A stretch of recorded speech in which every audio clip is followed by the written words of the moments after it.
আসসালামু আলাইকুম বন্ধুরা, রোকেয়াস ওয়ার্ল্ড অফ সিনেমায় আপনাদের স্বাগতম। ভাবুন তো, যদি এমন একটি গাছের খোঁজ পান যার চূড়ায় প্রতিদিন খুলে যায় সম্পূর্ণ নতুন এক জগৎ, কখনো ক্যান্ডির রাজ্য, কখনো মেঘের শহর, আবার কখনো এমন এক ভয়ঙ্কর দুনিয়া যেখান থেকে সময় মতো বের হতে না পারলে আর কখনোই ফিরে আসা সম্ভব নয়।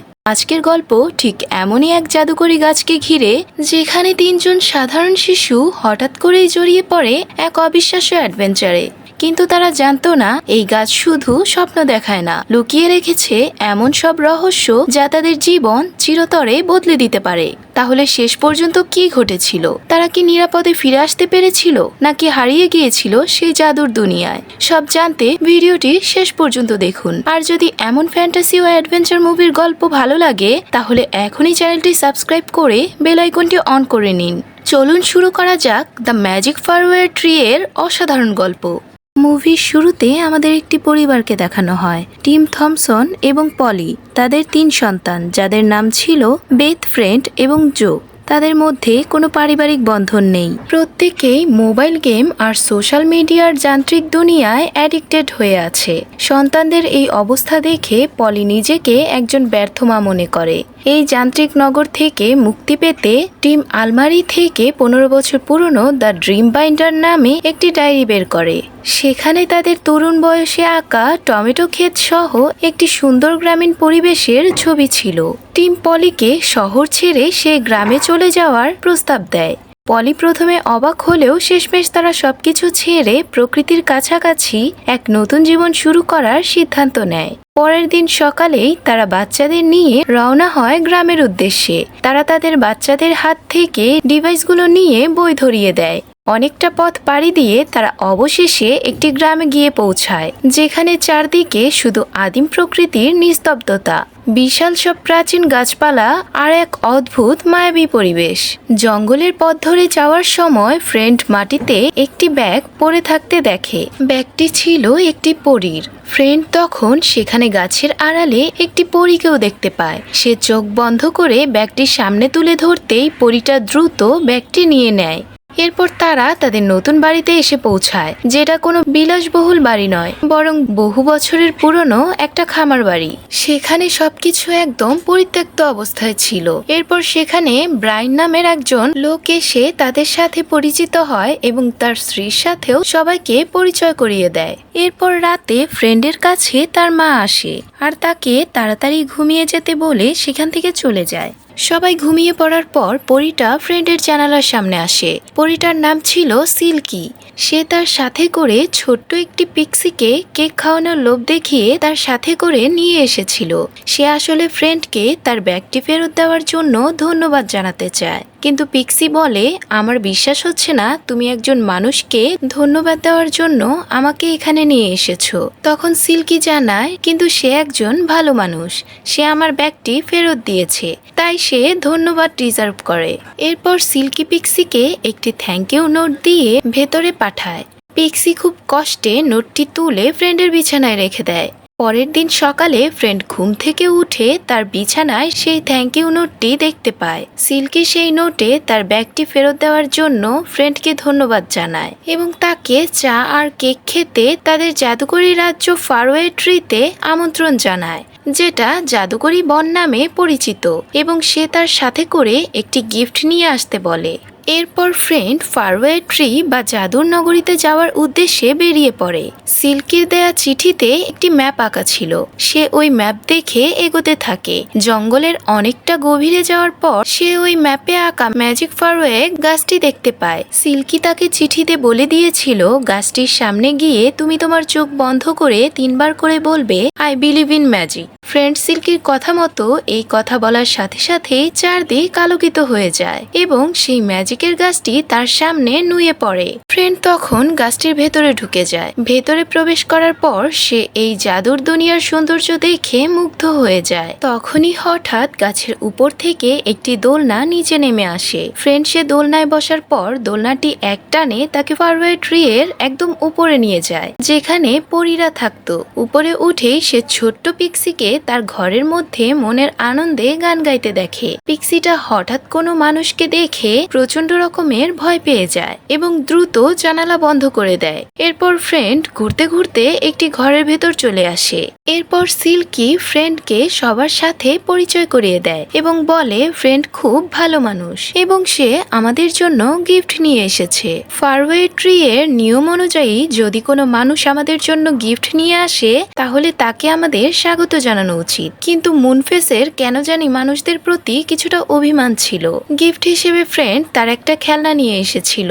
মুনফেসও তাকে স্বাগত জানায়। মুনফেসের সাথে ছিল সসপ্যান ম্যান, যার শরীর সবসময় বিভিন্ন হাঁড়ি পাতিল দিয়ে ঘেরা থাকতো। সিল্কি ফ্রেন্ডকে তাদের জাদুর নগরী ঘুরে দেখায়। ঠিক তখনই উপর থেকে ধপাস করে এক বালতি সাবান পানি এসে নিচে পড়ে। সিল্কি বলে ওটা ড্যাম ওয়াশেল। তিনি গাছের উপরের মগডালে বসে সারাদিন কাপড় কাচেন আর নিচের দিকে সাবান পানি ঢেলে দেন। এরপর ওয়াশেল একটি স্পিন হুইল ঘুরিয়ে বলে আজ হচ্ছে ল্যান্ড অফ গুডিজ, মানে ভালো ভালো জিনিসে ভরা জায়গা। তখন মুনফেস অত্যন্ত উৎসাহের সাথে এক বিশাল মইয়ের দিকে ইঙ্গিত করে বলে তুমি যদি এই মই পেরিয়ে মেঘের উপরে যাও তবে সম্পূর্ণ এক নতুন দুনিয়া দেখতে পাবে, কিন্তু মনে রাখবে ল্যান্ডগুলো সবসময় এক জায়গায় থাকে না, নির্দিষ্ট সময়ের পর সেগুলো ঘুরে চলে যায়। এরপর ফ্রেন্ড এবং সবাই মই বেয়ে উপরে ল্যান্ড অফ গুডিসে চলে যায়। সেখানকার দৃশ্য দেখে ফ্রেন্ড একদম মুগ্ধ হয়ে যায়। সেখানে রয়েছে সুস্বাদু খাবার, উপহার আর নানা রকম জিনিস। সেখানকার হোস্ট তাদেরকে স্বাগত জানায়। ফ্রেন্ড এবং সবাই মিলে সেখানকার নানা রকমের মজাদার খাবার খায়। তখনই সেখানে হঠাৎ অদ্ভুত শব্দ ভেসে আসে। মুনফেস বলে এই জায়গাটা পরিবর্তন হতে যাচ্ছে, আমাদের দ্রুত নিচে নেমে যেতে হবে। তারা সবাই দৌড়ে মইয়ের দিকে যেতে থাকে। তারা সবাই কোনো মতে দ্রুত মই বেয়ে নিচে নেমে আসে। এরপর মুনফেস এবং সিল্কি ফ্রেন্ডকে একটি গাছের সুড়ঙ্গের ভেতরে বসিয়ে ধাক্কা দিয়ে ফারওয়ে ট্রি থেকে নিচে নামিয়ে দেয়। অন্যদিকে ফ্রেন্ডকে তার বাবা মা দেখতে না পেয়ে জঙ্গলের ভেতর খোঁজাখুঁজি করছিল। তখনই ফ্রেন্ড বাড়িতে ফিরে আসে। ফ্রেন্ডকে দেখে তার মা বাবা জড়িয়ে ধরে এবং বলে তুমি এতক্ষণ কোথায় ছিলে? ফ্রেন্ড তার বাবা মাকে বলে আমি পরীদের রাজ্যে গিয়েছিলাম, জায়গাটি খুবই সুন্দর, ঠিক যেমনটা তুমি আমাকে গল্পে শোনাতে। ফ্রেন্ডের এসব কথা শুধুমাত্র তার ছেলে মানুষ ভেবে তার বাবা মা উড়িয়ে দেয়। পলি এবং টিম সেখানে টমেটো চাষের চেষ্টা করছিল যাতে সেগুলো দিয়ে সস বানিয়ে বিক্রি করে তাদের আর্থিক উন্নতি করতে পারে। একদিন ফ্রেন্ড বেথ এবং জোকে সেই জাদুর নগরী ফারওয়ে ট্রিতে যাওয়ার কথা বলে। তারা ফ্রেন্ডের কথা কোনোভাবেই বিশ্বাস করে না, কিন্তু ফ্রেন্ডের অনেক অনুরোধ করায় বেথ এবং জো ফ্রেন্ডের সাথে যেতে রাজি হয়। বনের ভেতর পা রাখতেই এক অদ্ভুত শীতল হাওয়া তাদের ছুঁয়ে যায়। বনের ঠিক মাঝখানে দাঁড়িয়ে আছে এক বিশাল গাছ। তখন বেথ বলে এটা তো সাধারণ একটা গাছ, কিন্তু ফ্রেন্ড তখন বলে 3 বার আই বিলিভ ইন ম্যাজিক বলো। বেথ তখন 3 বার আই বিলিভ ইন ম্যাজিক বলার সাথে সাথে গাছটি আবার আগের মতো তাদের সামনে নুয়ে পড়ে এবং চারদিকে আলো ছড়াতে থাকে। এসব দেখে বেথ এবং জো থমকে যায় এবং ফ্রেন্ডের কথা বিশ্বাস করে। তারা ফ্রেন্ডের সাথে সেই জাদুর নগরীতে প্রবেশ করে এবং এবার 3 জন মিলে দোলনা দিয়ে সেই গাছের উপরে উঠে যায়। উপরে গিয়ে ফ্রেন্ড বেথ এবং জোকে সবার সাথে পরিচয় করিয়ে দেয়। মুনফেস বাচ্চাদের দেখে আনন্দিত হয়। সে বেথ, জো এবং ফ্রেন্ডকে জানায় যে এ ফারওয়ে ট্রি কোনো সাধারণ গাছ নয়, এর একদম মগডালে মেঘের উপরে প্রতিনিয়ত একটি নতুন জাদুকরী জগৎ বা ল্যান্ড এসে জমা হয়। এরপর ড্যাম ওয়াশেল বলে শোনো বাচ্চারা, আজকে গাছের মাথায় এসে পৌঁছেছে দ্য ল্যান্ড অফ বার্থডেস। সেখানে প্রতিদিন শুধু জন্মদিন পালন করা হয় আর মনের সব ইচ্ছে পূরণ করা হয়। তোমরা কি যাবে সেখানে? ফ্রেন্ড আনন্দে লাফিয়ে ওঠে, কিন্তু বড় বোন বেথ ড্যাম ওয়াশেলের সাথে নিচেই থেকে যায়। এরপর তারা মই বেয়ে মেঘের চাদর ফুঁড়ে উপরে উঠতেই সেখানে সৌন্দর্য দেখে বাচ্চারা অবাক হয়ে যায়। সেখানে তাদের স্বাগত জানায় কিছু প্রাণবন্ত এলফ। সেখানে প্রতিটি দিনই এক একটি উৎসবের মতো এবং সেখানে পা রাখলেই মনে সব ইচ্ছে নিমিষেই সত্যি হয়ে যায়। চারদিকে টেবিলে সাজানো বার্গার, কেক, পিৎজা আর থকথকে চাটনি দেখে জো আর ফ্রেন্ডের জিভে জল চলে আসে। এরপর এলফ বলে তোমরা যা চাইবে তাই পাবে, মন থেকে একটি ইচ্ছে প্রকাশ করো। তখন সসপ্যান ম্যান বলে আমার শরীর থেকে সমস্ত সসপ্যান গুলো সরিয়ে দাও। এই কথা বলে মোমবাতিতে ফু দিতেই তার শরীরের সমস্ত সসপ্যান গুলো সরে যায়। সসপ্যান গুলো সরতেই তাকে বেশ বেশ অদ্ভুত দেখাচ্ছিল, যার কারণে সে বেশ লজ্জা পাচ্ছিল। জো তখন চিৎকার করে বলে, আমি আমার প্রিয় গেম মাইন্ড ব্লাস্টের প্রধান ক্যারেক্টার হতে চাই। দেখতে দেখতে জোয়ের শরীর বদলে যায়, তার গায়ে চলে আসে গেমের যোদ্ধাদের মতো আধুনিক পোশাক। সে খুশিতে নাচতে শুরু করে। এবার পরি সিল্কের পালা। সে ডানা ঝাপটে বলে, আমি পৃথিবীর সবচেয়ে সুন্দর ডানাওয়ালা এবং সবচেয়ে ছোট পরি হতে চাই। পলকের মধ্যে সিল্কি এত ছোট হয়ে যায় যে তাকে চেনাই যাচ্ছিল না। সে বাতাসে ভাসতে ভাসতে বলে, দেখো আমি উঠতে পারছি। সব শেষে বাকি থাকে ফ্রেন্ড নিজের গলার আওয়াজ একদম পছন্দ করতো না। সে বিষণ্ণ মুখে বলে, আমি অন্য কারো সুন্দর কণ্ঠস্বর চাই। কিন্তু ইচ্ছে পূরণ হতেই দেখা যায় তার গলা দিয়ে এক অদ্ভুত কর্কশ শব্দ বের হচ্ছে। সে আতঙ্কিত হয়ে এলফদের বলে, দয়া করে আমার ইচ্ছেটা বদলে দিন। কিন্তু এলফরা জানিয়ে দেয়, একবার কোনো ইচ্ছা প্রকাশ করা হয়ে গেলে মহাকালের শেষ দিন পর্যন্ত আর কখনো উল্টানো সম্ভব নয়। এই কথা শুনে সবাই অবাক হয়ে যায়। তাহলে কি এখন থেকে তাদেরকে এভাবেই থাকতে হবে? নিচের ড্যামওয়াশেলের এলফদের কাপড় চোপড় ধোয়া হয়ে গেলে সেগুলো বেতকে দিয়ে উপরে পাঠায়। বেত তখন সেই কাপড়ের ঝুড়িটা নিয়ে উপরে আসে। চারদিকের আজব কাণ্ড কারখানা দেখে সে নিজের কপালে হাত দেয়। তার ভাই বোনেরা যে চরম বোকামি করে নিজেদের বিপদ ডেকে এনেছে বুঝতে তার আর বাকি থাকে না। এলফরা যখন কাপড়ের ঝুড়িটা ফেরত চায় তখন বুদ্ধি করে বেত বলে, আগে আমার বন্ধুদের ইচ্ছাগুলো আগের মতো করে দাও, তারপর কাপড় পাবে। এলফরা তখন তাকে জানায়, এই ল্যান্ডের মাটির নিচে এক অন্ধকার বেসমেন্টে একজন অদ্ভুত জাদুকর বাস করে। সে হয়তো এই ইচ্ছেগুলো বাতিল করতে পারে। বেত সবাইকে নিয়ে সেই অন্ধকার বেসমেন্টের দিকে রওনা দেয়। দরজায় লেখা ছিল, পরপর 7 বার নক করো। বেত 7 বার নক করতেই ভেতর থেকে একটি বিকট গলায় চেঁচিয়ে ওঠে, কে তোমরা? তোমরা এখানে কেন এসেছো? আমি কাউকে কোনো উপকার করতে পারবো না। কিন্তু তখন পরি সিল্কিকে দেখে তার মাথায় একটা শয়তানি বুদ্ধি আসে এবং সে তাদেরকে সাহায্য করতে রাজি হয়ে যায়। সে তাদের সবাইকে ভেতরে নিয়ে আসে। চারদিকে ছিল অসংখ্য অদ্ভুত সব জিনিসপত্র। বেত তখন তাদের ইচ্ছেগুলো বাতিল করার জন্য রিকোয়েস্ট করে। জাদুকর তাদেরকে এক অদ্ভুত প্রাচীন দরজা দেখায় আর বলে, এই দরজাটি land of back to front বা উল্টো দুনিয়ার এক লোকের সাথে পোকার খেলে জিতেছি। তোমরা যদি এই দরজার ভেতরে যাও এবং নিজেদের ইচ্ছাগুলো উল্টো করে অর্থাৎ পেছন থেকে সামনে উচ্চারণ করো, তবে তোমাদের সমস্ত ইচ্ছে সাথে সাথে বাতিল হয়ে যাবে। কিন্তু ঠিক তখনই জাদুকর তার আসল রূপ দেখিয়ে বলে, তবে মনে রেখো আমি একজন ডিলার। কোনো চুক্তি ছাড়া আমি কাউকে সাহায্য করি না। এই দরজায় ঢোকার আগে আমাদের একটি চুক্তি বা ডিল করতে হবে। বেত তখন জিজ্ঞেস করে, কিসের চুক্তি? জাদুকর বলে, আমাকে এই পরীটিকে দিতে হবে। মুনফেস তখন চিৎকার করে বলে ওঠে, এটা সম্ভব না।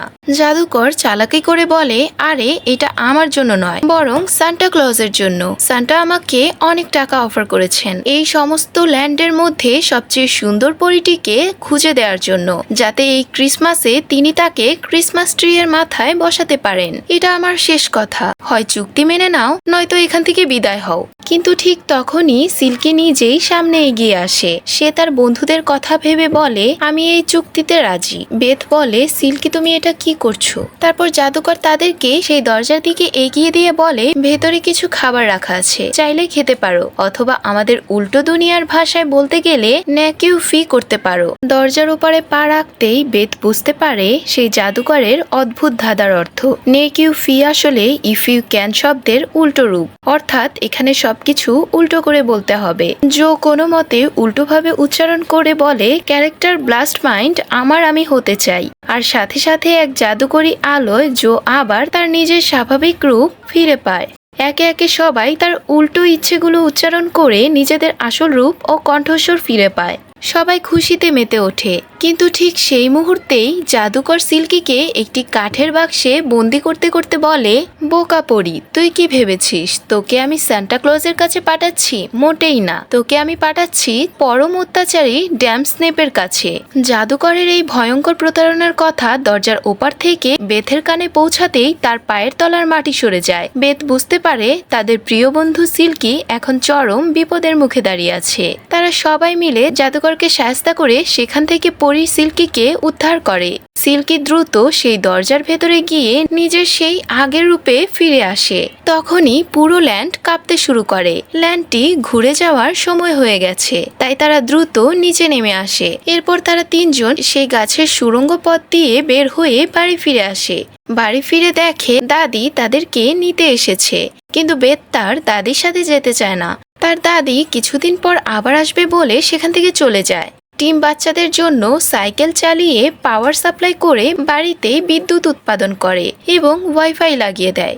কিন্তু বাচ্চারা এবার যান্ত্রিক জগতের পেছনে না ছুটে তাদের বাবা মায়ের কাজে সাহায্য করে। তারা সবাই মিলে একটি বিশাল টমেটো গার্ডেন তৈরি করে, যেগুলো দিয়ে তারা টমেটো সস বানিয়ে বিক্রি করবে।